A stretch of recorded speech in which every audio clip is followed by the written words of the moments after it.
Hey guys, I'm Phil the Blanks. How's it gaming today? We are playing Mega Man 4 today, and we are almost all done all the Game Boy Mega Man games. We just got 4 and 5 left, so hooray. This game actually has a little bit of story if you just kind of leave it be. A little bit. It's kind of weird. Good music though.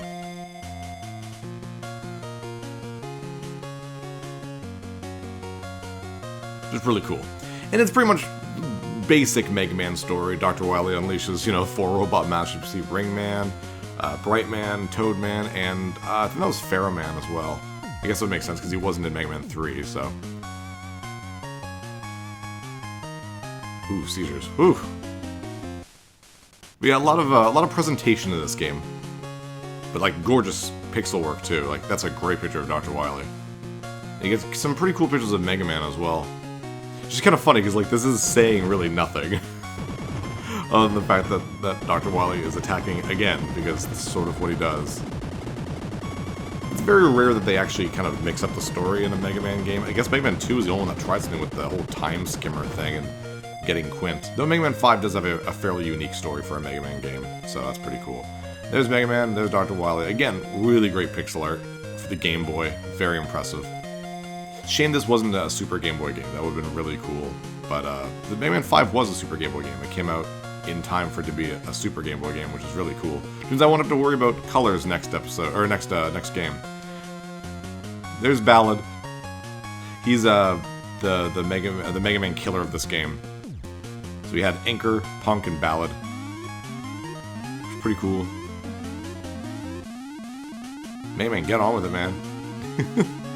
It's just a lot of really cool like artwork, but it's not really propelling the story or anything. But that's Mega Man 4. Let's start it off, and we have more story.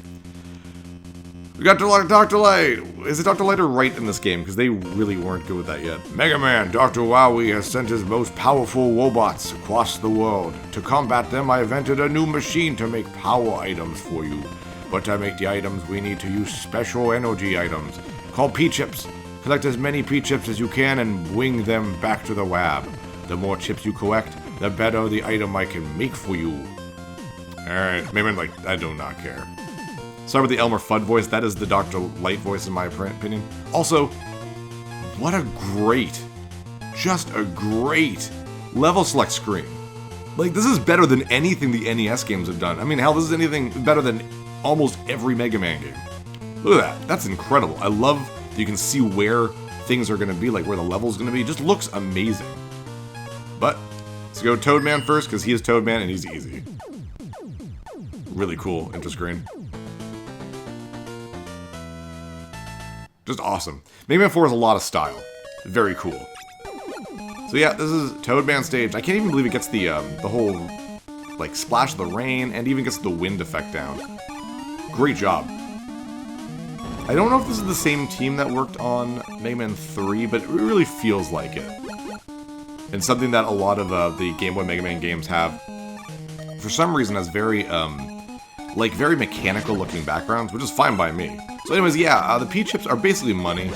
This game did it before Mega Man 7 did, which is kind of crazy when you think about it. So, wow, like, good job. And that would continue in Mega Man 5, and kind of in the other Mega Man games too, like 9, 10, 11. Though 8 did its own thing, which I actually like better. Which is like, there's a specific amount of screws around, and you have to find them in order to buy stuff, but like, it was just cool, because they felt more like collectibles than just grindable items. So yeah. Also, kind of a weird thing, the Mega Buster in this kind of has a little impact there. You kind of get blown back just a little bit with a fully charged one. It's kind of cool. I don't really know why it does that, but yeah, whatever. But no, they did a pretty good job with this one. I don't remember it all that much. I didn't do a preliminary test the way I did with Mega Man 1, 2, and 3. Just because I wasn't doing a quickie on this one. This isn't going to be a single episode. This is going to be a more traditional Let's Play for me, where 29 episodes are the way I go about it. Ooh, and we got a collectible letter there, B. I wonder what that is for. I just noticed I did not set my stopwatch, so I don't know how much 20 minutes is going to be. I have no idea how long we've gone. Probably not crazy long, like 4 minutes maybe, I don't know. We just spent a lot of time in that opening, so so. But yeah, like in Mega Man 1 and 3, we do not get nice, cool, unique themes, but that doesn't matter. At least the levels seem to be fairly unique. One of the things I really don't like about the Mega Man Extreme games for the Game Boy Color, as fun as they actually are, I mean, they attempt to shrink down the Mega Man X games onto Game Boy, and they actually did a very good job. But the levels are just the levels for the Super Nintendo games, like the original Mega Man X game. That's lazy. Like, one of the reasons why I think games back in the Game Boy game, when they did a good job, is because they were unique. And all 5 Mega Man games, for the, oh, I see that. Kind of in the door there. Come on. And nice, an E-Tank. Get to slide there.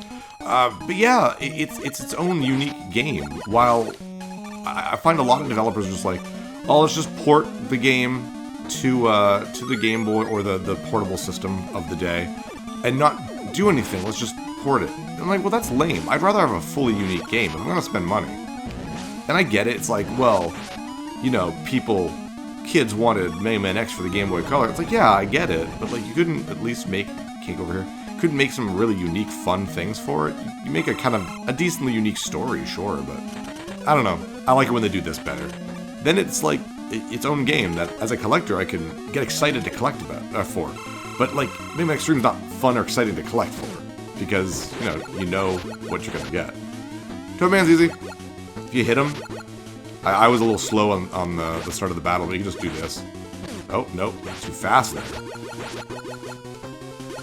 His Toad Flush, or Rain Flush, or whatever, is a full-screen move. You cannot avoid it. And now he's dead. Hooray.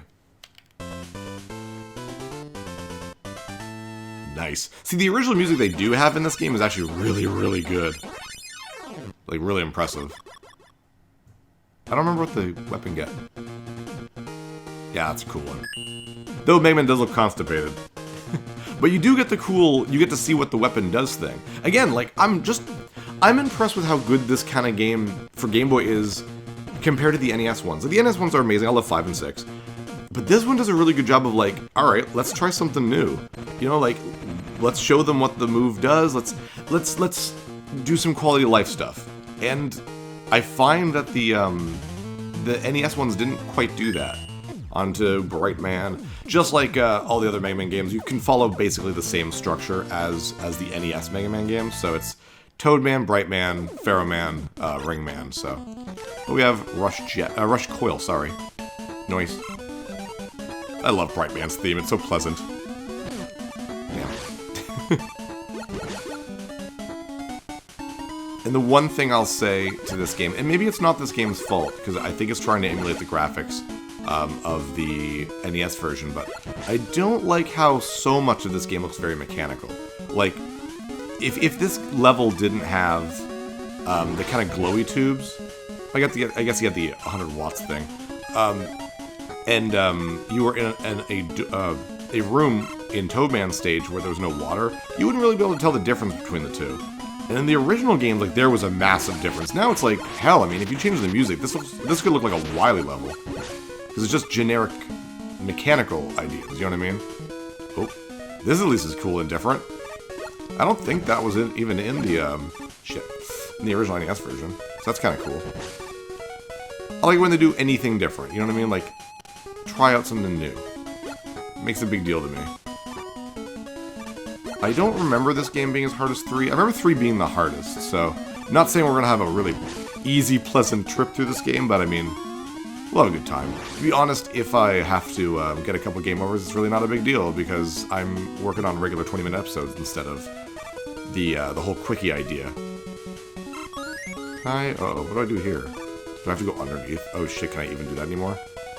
Oh man, I think I just messed that up.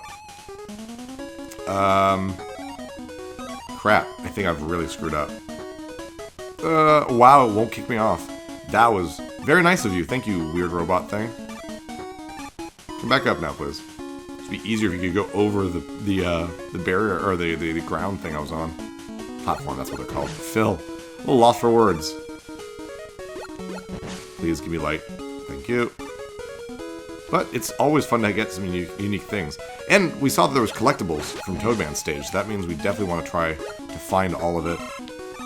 We got a B so far. What could it spell? I mean, if you don't know, you haven't been paying attention to Mega Man games very much, but whatever. Okay. I want to make sure I don't miss out, too. Oh, shit. Shit. Good. It's going to be below me.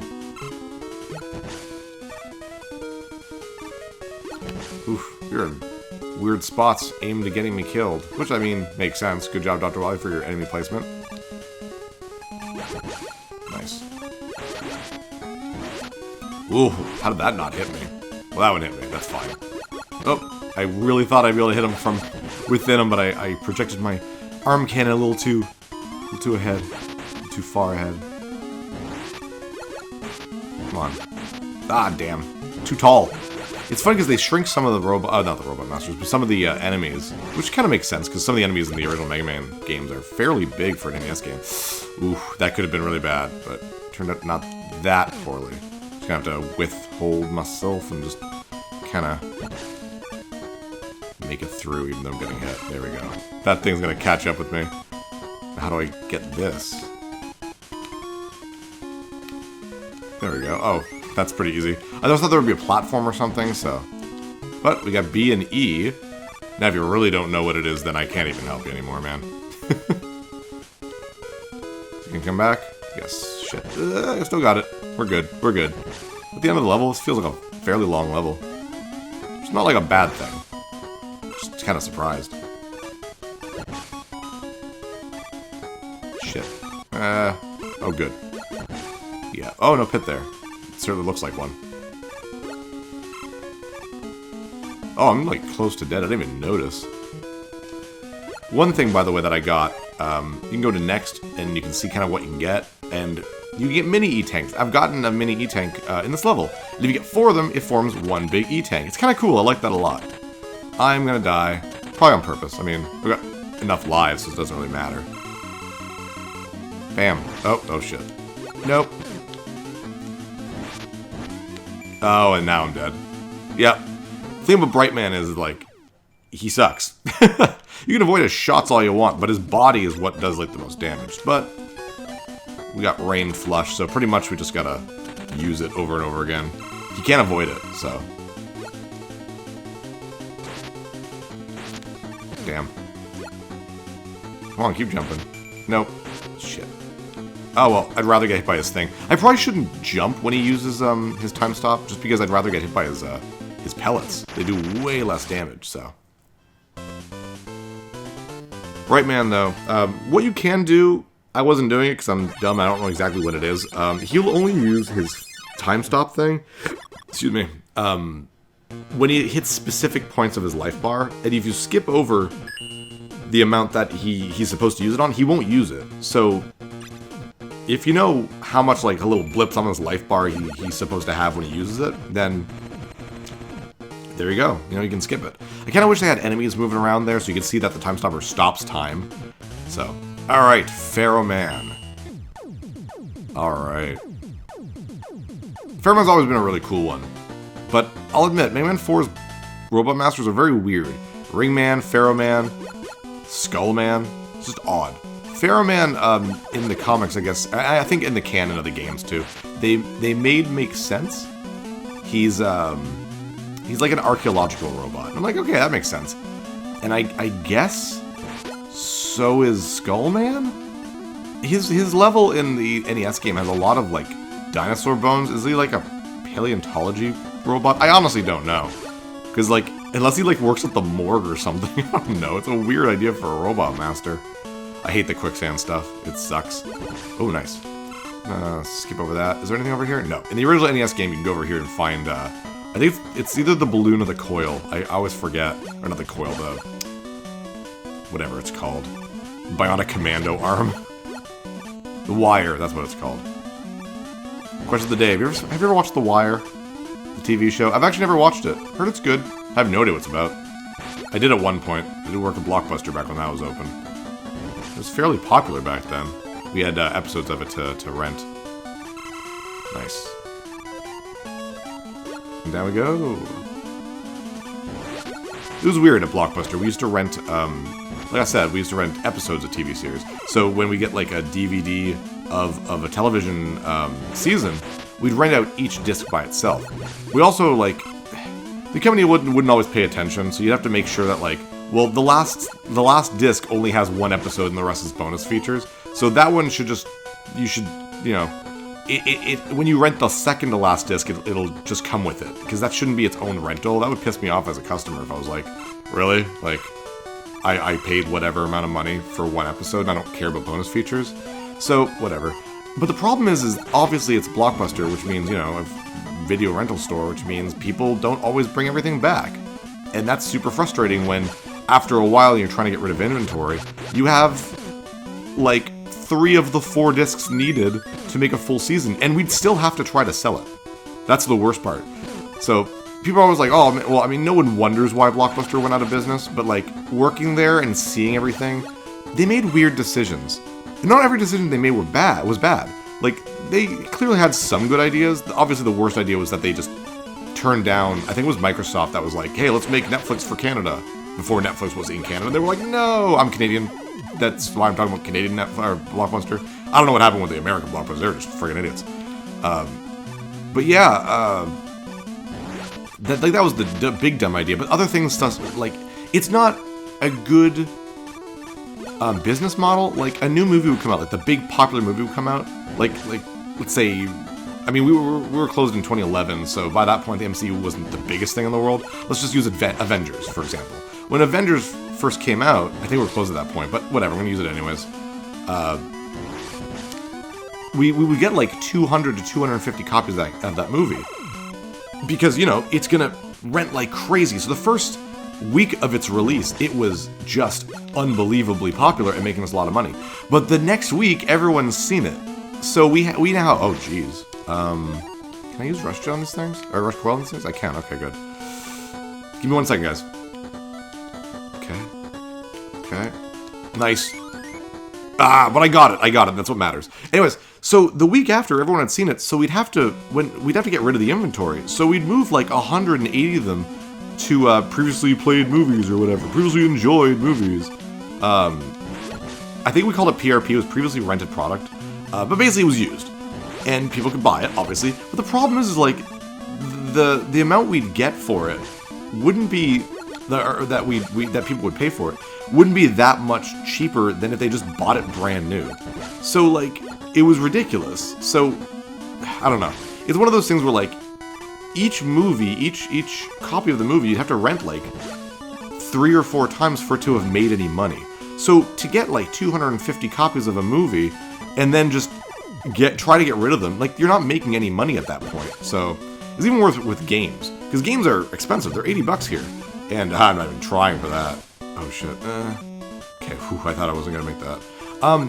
Games we'd have to rent out like 7, maybe even 8 times to make up the money for it. The problem is that's a lot to ask of most games. If it wasn't like Call of Duty or something big, that was hard to get. Basically, shit, that was bad of me.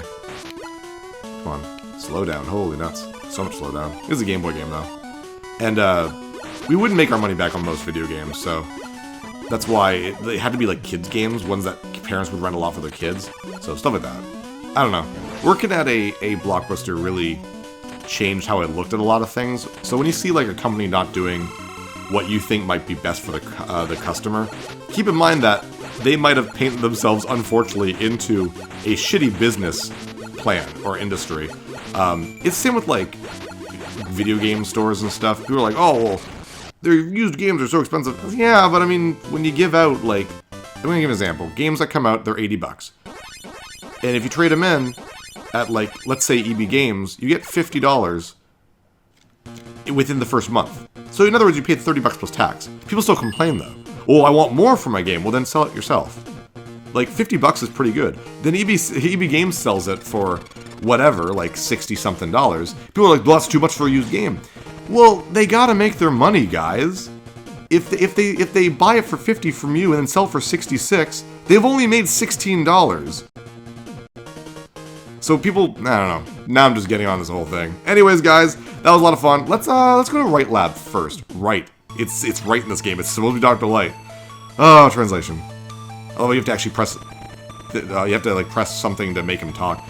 Alright, so we got little energy tanks. We have the weapon tank. I always called it the Wily tank when I was a kid. It fills up all your weapon energy. You have the energy tank, of course, and then you have this thing, which is all of your weapons will be immediately recharged.